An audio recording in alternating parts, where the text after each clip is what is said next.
اللہ تعالیٰ نے اس مہینے کے اندر ہمیں ایکسرسائز دی کہ اچھا کھانا پینا اور جنسی خواہش اس طلوع فجر سے لے کر غروب شمس تک، سورج کے غروب ہونے تک نہیں کرنا. یہ انسان کی ایک ایکسرسائز ہے.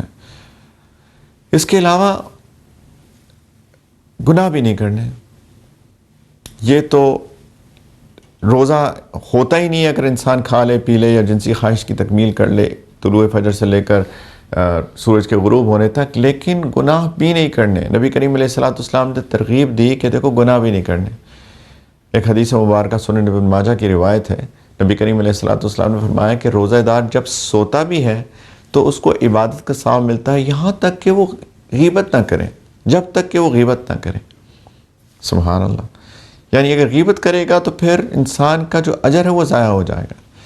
حدیث مبارکہ میں آیا ہے کہ انسان اگر گناہ نہیں چھوڑتا روزے میں تو اللہ تعالیٰ کو اس کے روزے کی ضرورت نہیں ہے، اس کو بھوک پیاس کے سوا کچھ بھی نہیں ملتا.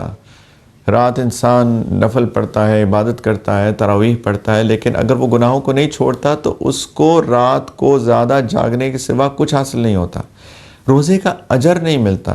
ایک ہوتا ہے روزہ ہو جانا، ایک ہوتا ہے روزے کا اجر ملنا. یہ دو مختلف چیزیں ہیں.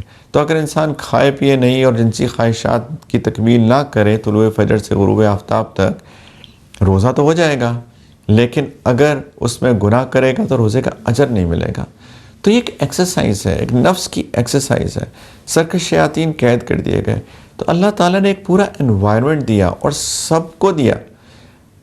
نفل روزے میں کیا ہوتا ہے کہ کوئی رکھ رہا ہے کوئی نہیں رکھ رہا ہے، تو انسان کے لیے مشکل ہوتی ہے چیز. جماعت کی نماز آسان ہے انفرادی نماز سے، کیونکہ جب سارے پڑھ رہے ہوتے ہیں تو انسان کا دل بھی ان کے ساتھ سنکرونائز ہو جاتا ہے.